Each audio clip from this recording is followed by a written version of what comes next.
আবারও চলে আসলাম অনেক দিন পর একটি ভিডিও নিয়ে। আমি রেডি হয়ে নিয়েছি। আমাদের বাড়ির সামনেই একটা মন্দিরে কালী পুজো হচ্ছে, আর কালী পুজো হচ্ছে বলে বেশ বড় করে মেলা বসেছে। ওই কারণেই রেডি হয়ে নিয়েছি। আর আমার ননদিনীও ফোন করে বললো যে চলো একবার ঘুরে আসি। তো তারপরেই আমরা মেলায় চলে আসলাম। আর রাস্তায় এত সুন্দর সুন্দর লাইটিং করেছে, আমি একটু ভিডিও করে নিলাম।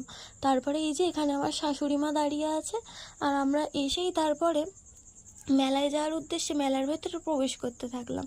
আর রাস্তায় দেখো যেতে যেতে কত সুন্দর লাইটিং, রাস্তার দুধারে দোকান বসেছে।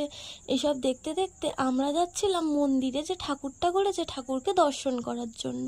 আর রাস্তার ধারে এইসব দোকানগুলোতে এত সুন্দর সুন্দর জিনিস নিয়ে বসেছে। এখানে কি সুন্দর দেখো, সেই গোপাল বা ঠাকুর বসানোর জন্য ছোট ছোট আসন, এগুলো দেখতে যেন কি সুন্দরই না লাগছিল। আর তারপরেই দেখে নি এই টেডি পুতুলগুলো, এগুলো কি সুন্দর করে সাজিয়েছে, এগুলোও বেশ দেখতে ভালো লাগছিল। আর এখানে ফটো ফ্রেম যেন সব, এগুলো না সাজিয়ে রাখলে দেখতেই যেন বেশি সুন্দর লাগে।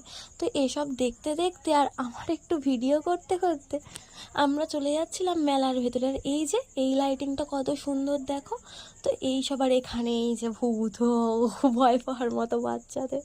তো তারপরে এইসব দেখতে দেখতে আর এখানে এই যে লাল পাথরের মূর্তি, এটা দেখে আমার শাশুড়ি মায়ের একটা রাধা কৃষ্ণর মূর্তি পছন্দ হয়ে গেল।